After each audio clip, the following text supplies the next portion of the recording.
नमस्कार दोस्तों, स्वागत है आपका इस वीडियो में। हम लोग कल जो आप लोगों की मध्यमा की एग्ज़ाम शुरू होने जा रही है, जैसे कि कल से आप सबका एग्ज़ाम शुरू है और फर्स्ट दो अनिवार्य सब्जेक्ट दो संस्कृत व्याकरण और संस्कृत साहित्य है। उन्हीं में बहुत सारे कैंडिडेटों का मनमेत है और बहुत सारे कमेंट आ रहे थे कि किस तरीके से हम कॉपी लिखें ताकि हमको अच्छे नंबर आ जाए। तो इन सारों चीज़ों को हम लोग इस वीडियो में जानेंगे कि आपको किस तरीके से कॉपी लिखने हैं कल के एग्ज़ाम में, और ताकि आपको अच्छे नंबर आ सके, फर्स्ट डिवीज़न आप आसानी से कर सके। तो आप सबको एग्ज़ाम का रूटीन पता है, आई थिंक सब ने अपना एडमिट कार्ड देखे होंगे। तो 9:45 से आप लोगों का एग्ज़ाम है, तो आप लोग सवेर में ही और यदि हम कहें तो 9 बजे तक आप लोग अपना सेंटर पे पहुंच जाइएगा, क्योंकि इंटरव्यू पहले होते हैं। 9:45 से आपका एग्ज़ाम शुरू है। तो चलिए हम लोग ये भी जान लेते हैं कि किस तरीके से आपको कॉपी लिखने हैं, जो कि आपकी जो एग्ज़ाम है कल से। तो सबको थोड़ा बहुत प्रेशर होंगे कि कैसे हमको कल का पेपर लिखना है, तो उसके लिए आपको टेंशन बिल्कुल भी नहीं लेना है। तो आप लोग चैनल को फटाफट सब्सक्राइब कर लीजिए। हम आगे आपको कंटिन्यू करने जा रहे हैं कि किस तरीके से आपको पेपर लिखना है, और सारे सब्जेक्ट में हम अच्छे ढंग से बताएंगे और आपको अच्छे नंबर निश्चित रूप से आएगा। तो अनिवार्य सब्जेक्ट में प्रथम अनिवार्य यदि हम बात करें तो आपका संस्कृत व्याकरण है। उसके बाद यदि हम बात करें तो द्वितीय आपका जो सेकेंड पीरियड होंगे वो अनिवार्य सब्जेक्ट में ही संस्कृत साहित्य आते हैं, जिसमें कि रामायण से रिगार्डिंग ही सारा कुछ उसमें रहते हैं। तो किस तरीके से आपको इसमें पेपर लिखने हैं वो सारे कुछ हम लोग जानने वाले थे। इसमें आप देख सकते हैं कि इसमें संस्कृत का अनुवाद और जो व्याकरण से रिलेटेड होते हैं उन्हीं से आपको इसमें क्वेश्चन आते हैं।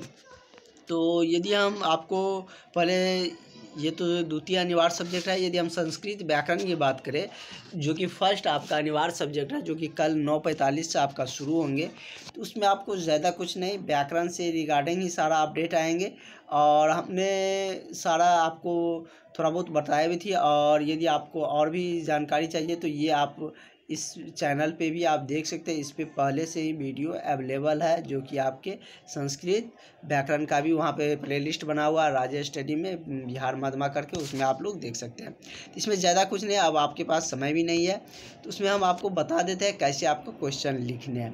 तो उसमें व्याकरण से संबंधित आएंगे, तो उसमें आपको जितना आ रहा है क्वेश्चन बिल्कुल भी नहीं छोड़ना है। जो भी आएगा वो भी आपको लिख देना है, चाहे आपको सही आ रहा हो गलत आ रहा हो, आपको लिख लेना है। और थोड़ा बहुत इधर से हेल्प भी हो जाएंगे इधर उधर से। इसमें बहुत ज़्यादा टाइट एग्ज़ाम नहीं लिया जाता है। आप लोग सेंटर पर जाइएगा तो आपको सारा चीज़ पता चल जाएगा। आपको सिर्फ क्वेश्चन छोड़ के नहीं आना है, क्वेश्चन एक भी नहीं छोड़ना है। जैसे कि व्याकरण से ही पूछा गया कि, जैसे पूछा गया कि राम किम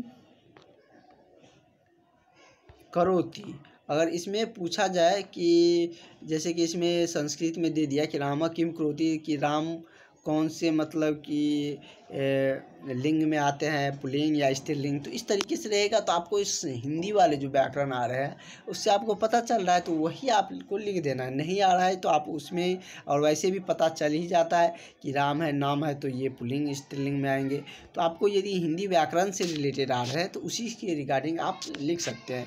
जैसे आपसे संज्ञा पूछा जाए, संज्ञा, तो संज्ञा तो मूलतः यदि हम बात करें तो होता तो वही है। तो आपको जो भी आता है संज्ञा के बारे में, जो भी पता हो, चाहे कारक के बारे में पता हो, तो संधि विच्छेद आपको ज़्यादा पूछे जाएंगे। संधि विच्छेद जैसे कि आपने यहाँ पर भी देख सकते हैं, विद्यालय दिया हुआ है, तो विद्या जोड़ आलय होता है, उसमें विद्यालय रहेगा तो विद्या जोड़, जैसे कि विद्या जोड़ आलय हो जाएगा, आलय, इस तरीके से हो जाते हैं। जैसे कि संधि विच्छेद भी बहुत पूछे जाएंगे आपसे संस्कृत व्याकरण में, यही सब रहेंगे। और ज़्यादा कुछ बहुत ज़्यादा टफ नहीं रहता है। तो आप लोग जिस तरीके से क्वेश्चन रहेगा उसी को आप लोग थोड़ा बहुत जो क्वेश्चन मार्क रहता है उसको हटाकर अपने तरीके से लिखने का प्रयास करिएगा। निश्चित रूप से आपको नंबर मिलते हैं। स्टेप मार्क भी जैसे 5 नंबर का है तो 2-3 नंबर 2 नंबर तो मिलेगा ही, थोड़ा बहुत लिखिएगा तो इससे आपको ईजिली आप पास फर्स्ट डिवीज़न कर जाइएगा। और बहुत ज़्यादा आपको टफ़ नहीं देखने को मिलते हैं। और इसमें सब्जेक्ट थोड़ा आपको टफ़ लग रहा होगा, लेकिन आपको अच्छे से लिखना है, थोड़ा बहुत आप हेल्प भी ले सकते हैं। और यदि हम बात करें सेकेंड जो अनिवार्य सब्जेक्ट है, मूलतः जो मूल रामायण है वो रामायण से रिगार्डिंग है। इसमें रामायण से ही सारे प्रश्न आएंगे, रामायण में क्या क्या हुआ था वो सारे कुछ आपको देखने को मिल जाएंगे। तो इस तरीके से आपको रामायण से रिगार्डिंग ही रहेगा। तो इसमें आप लोग सारा कुछ इसमें, जैसे कि इसमें ही आप देख सकते हैं कि सारा कुछ इसमें दिया गया है कि विराट किसका मतलब कि पर्यायवाची शब्द है, किससे मिल रहा है, जटायु कौन थे तो जटायु गिद्ध थे। उसके बाद हम बात करें दशानन कौन थे तो राक्षस से, शूर्पणखा कौन थे तो राक्षस थे। इस तरीके से ऐसे ही रहेगा, रामायण से ही सब रिलेटेड प्रश्न रहेंगे आपको। और यदि हम बात करें तो आपको लॉन्ग क्वेश्चन भी दिखा देते हैं। और आई थिंक रामायण के बारे में सबको पता होगा कि रामायण में क्या कुछ हुआ था। जैसे यहाँ पर देख सकते हैं कि बाल कांड दिया हुआ है, जो राम भगवान के जन्म होता है वहाँ से रिगार्डिंग दिया हुआ है। उसके बाद आप नीचे में देखें तो अयोध्या कांड दिया हुआ है। और यहाँ पर आप देखें तो इस तरीके से रामायण के रिगार्डिंग ही सारा आपको किष्किंधा कांड दिया हुआ है। किष्किंधा कांड में क्या सब हुआ था आप सबको पता है कि राम जी आए थे सुग्रीव जी से मिलने। तो उस पहले हनुमान जी से संवाद होते हैं, हनुमान जी से मिलने के बाद सुग्रीव और भगवान राम की मित्रता होती है। इस तरीके से आप सबको सारा कुछ पता है। जैसे कि यहाँ पर देख सकते हैं कि अनुवाद वचनात् सुग्रीवे समागत, मतलब कि ये हुआ कि हनुमान जी सुग्रीव के संवाद लेकर आते हैं भगवान राम के पास, और सारा कुछ इसमें विवरण होते हैं।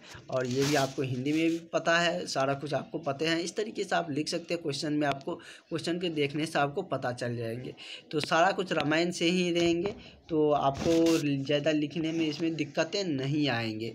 तो और जैसे कि और भी यदि क्वेश्चन के हम देखें, जैसे लंका कांड है, लंका कांड में क्या हुआ था तो ये भी आपको पता ही है।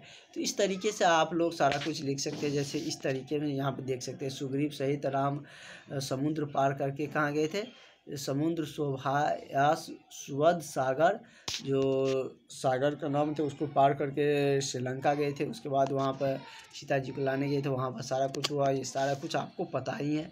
इस तरीके से आप लिख सकते हैं, बहुत ही इजी होंगे, आपको बहुत टफ नहीं रहेगा।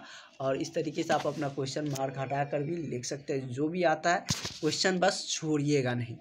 और जैसे जैसे और सब्जेक्ट नया सब्जेक्ट आएंगे, जैसे हिंदी, सामाजिक विज्ञान, वो सब आपका स्कोरिंग होता है, उसमें और भी डिटेल्स में हम बताएंगे किस तरीके से आपको लिखना है। तो आप लोग चैनल को सब्सक्राइब करके ज़रूर रखें। तो चलिए हम लोग कल मिलेंगे। आप लोगों का किस तरीके से एग्ज़ाम जाएगा आप लोग ज़रूर कमेंट करिएगा। तो मिलते हैं नेक्स्ट वीडियो में। Thank you.